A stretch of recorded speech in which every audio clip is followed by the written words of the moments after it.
The Brazilian people live in one of the largest countries in the world, both in regards to its geological size and population.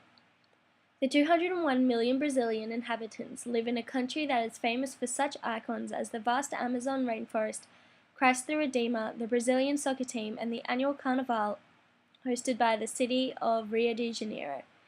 Due to its extensive size, the landscape and climate of Brazil can dramatically change. On one side of the country, a Brazilian may be relaxing on a sunny beach in the east. On the other side, they may be trekking through the humid rainforest of the north, or finally climbing the cold, rugged mountains in the west of the country. It is because of these various changes in landscape that has resulted in the Brazilian people having such a diverse culture, as each environment has established its own form of clothing, dialect, and in particular cuisine. However, it is not only the different environments that have had an impact on the Brazilian culture, but also the long history and various ethnic groups that settled in Brazil. While the native inhabitants have influenced some aspects of the culture, stronger influences have come from the Portuguese and Spanish sailors, African slaves, and various Oriental countries. While there are 201 million Brazilians living in Brazil, it is estimated that there is only about 2 million Brazilians or people with Brazilian ancestry living outside of their home country. According to the most recent census taken in 2011, Australia has home to over 150,000 Brazilians, which equates to approximately 0.7% of the overall population. Many Brazilians have arrived in Australia over the last 40 years. Since the 1990s, Brazilians have settled in Australia due to the strong economic growth of their home country and the desire to study and learn English. The cuisine of Brazil, as mentioned before, varies greatly across the country due to its vast size and the ethnicity of its people. Many aspects of the cuisine incorporate traditional components and ingredients, which have been blended with those from the major ethnic groups that have settled in Brazil since the time of the Portuguese and Spanish conquistadors. The eating habits of Brazilians reflect those of the Portuguese and Spanish, in that breakfast and dinner are often light meals, while lunch is the largest and most important part of the day. While each region of Brazil has its own style of what to serve for breakfast, it generally consists of coffee, bread, cheese, ham, and fresh tropical fruits. In comparison, lunch is a heartier meal and the largest of the day. Brazilians see lunchtime as a time to sit and build relationships and discuss matters with coworkers, friends, and families. Businessmen often schedule meetings late in the morning so they can discuss matters further over lunch. As a result, lunch usually lasts longer than the 30 minutes, which is what most of us in Australia are given. Lunch consists of a combination of rice, beans, and proteins that are dependent upon the region, as well as salad and vegetables. Lunch is usually finished off with coffee. Dinner is often a light meal that is served later in the evening, unlike most Western cultures that sit down to dinner at around 7 p.m. Dinner consists of soups, salads, and pasta. As a third of Brazilians live in poverty, most meals are prepared from scratch rather than purchasing frozen meals, which are seen as just another expensive commodity. Economic status doesn't alter the Brazilian diet to a great degree. The staple diet of rice, beans, and protein is shared by the majority in spite of class or wealth. The only altering factor in their diet is the quality and quantity of the food, which is consistent with the economic status of an individual or family. Brazilian cuisine is strongly interconnected with its cultural identity, which is a product of the assimilation of the three influential cultures. Brazil is home to the largest Roman Catholic population in the world, with roughly 65% or 120 million people identifying as a follower of the religion.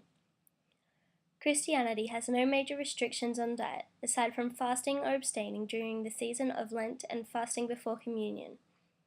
However, as a result of the fusion of these contrasting cultures, there is a diversity in practiced religions across the 5 regions of Brazil due to the varying prominences of each culture.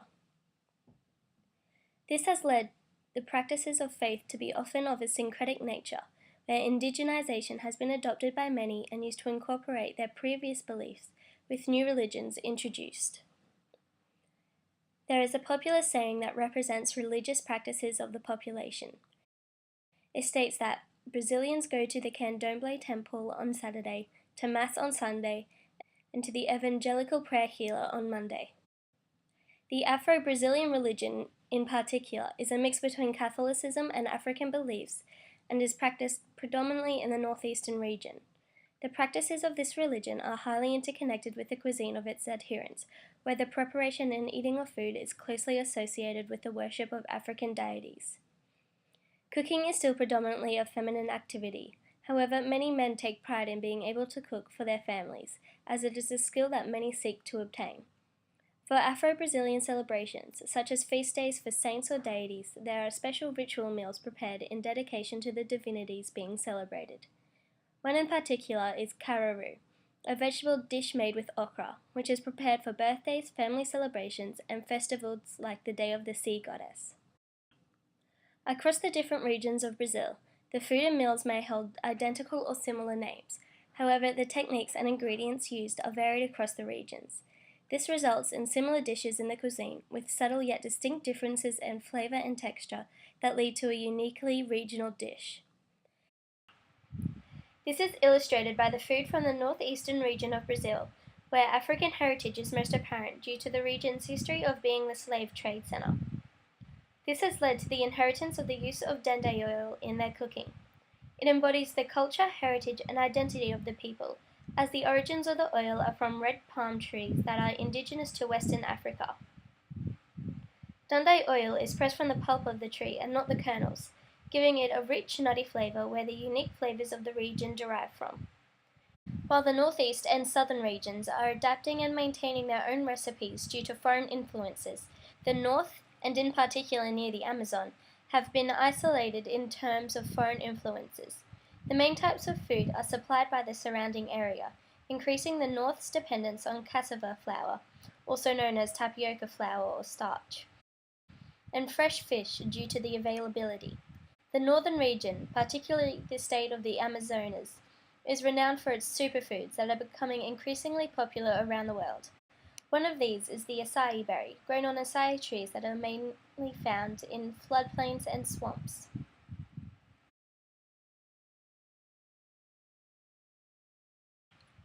Most of the cheese found commonly in Brazil cannot be found in Australia. However, some of the qualities and traits of the cheese are similar to those that are available. Other dairy products, such as milk and chocolates, can be found in Australia. All the meat, poultry, fish and eggs eaten in Brazil are available in Australia, as Brazil is one of the largest beef-producing countries. White rice, brown rice and whole wheat bread are commonly available in Australia, but the salted bread and cassava flour are less common, but can still be sourced at an increased cost. Most legumes are available here in Australia, and are even used in similar fashions. It is a similar circumstance for the vegetables as well. Most of the vegetables are easily accessible, excluding chuchu and cassava, as they are native to Brazil and must be sought out in specialty stores. Most of the fruits consumed in Brazil are found in Australia, aside from a few of the superfoods such as the acai berry and cupuaçu. Although they are still available, the cost for the products are quite expensive, and often found in powder forms, as shipping fresh acai berries is costly and would cause the nutritional value to decrease. The majority of Brazilians consume a high quantity of juice and coffee. This is a reflection of the close proximity to an abundance of fresh fruit and coffee beans. Brazil produces roughly one-third of the world's coffee, having over 800,000 tons of coffee sold each year. With such a large industry of exporting coffee globally, there will be no problem for migrating Brazilians finding their coffee fix in Australia. Juice variations will seem limited in comparison to Brazil's range, but it is still adequate in providing the beverage. The majority of the traditional foods are available for Brazilians migrating to Australia, and are acquirable from the nearest supermarket and grocery stores. However, there will be a shift in regular foods and the frequency of their consumption, as the supply and demand will drive the prices for the native Brazilian foods, such as the acai berries and cupuaçu, to increase. The availability of herbs and spices will vary, leading to variations to the original recipes. With restricted access to traditional ingredients caused by price points and availability, the traditional dishes will most likely evolve into a similar Western style of food, using ingredients that are on hand. This will not have a large impact on the already European-influenced states, such as the West, Southeast, and Southern regions already accustomed to Western foods, but most indefinitely will change the lifestyles of the North and Northeast regions as they lose part of their food heritage. Both Brazil and Australia have healthy eating guidelines that have noticeable similarities among the recommended food groups. However, there is a difference when comparing the recommended serving sizes, as the Australian guidelines for a healthy diet differs to a Brazilian serving amounts, as well as a segregated food group that belongs in vegetables and meats is singled out as another major food group.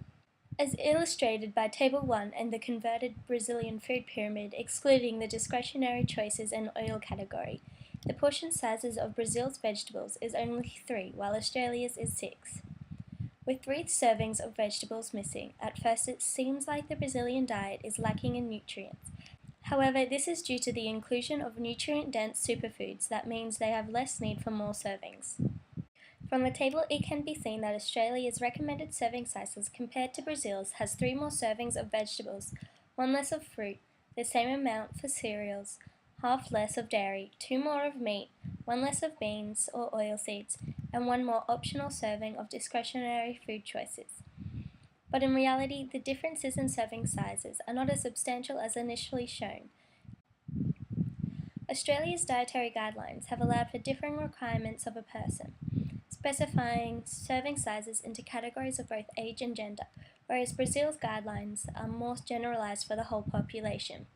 The difference in serving sizes will initially confuse Brazilians migrating to Australia, as they are used to the access of highly packed nutritious foods and regular serving of beans and oilseeds. Not only that, but also the types of fruits will also be a problem, as they had a diverse and vast amount of fruits that were condensed in nutritional value, such as guava compared to an apple. The risk of malnutrition is of a slight concern due to the 2 serving of vegetables and 1 serving of meat missing.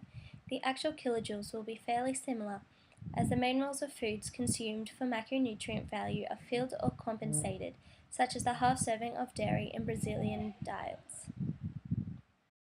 While the healthy eating guidelines are both quite similar in comparison to each other, there is a noticeable difference when looking at the average energy intake of both nations, especially when comparing the intakes of males. Australians, in general, have a higher intake of energy than Brazilians.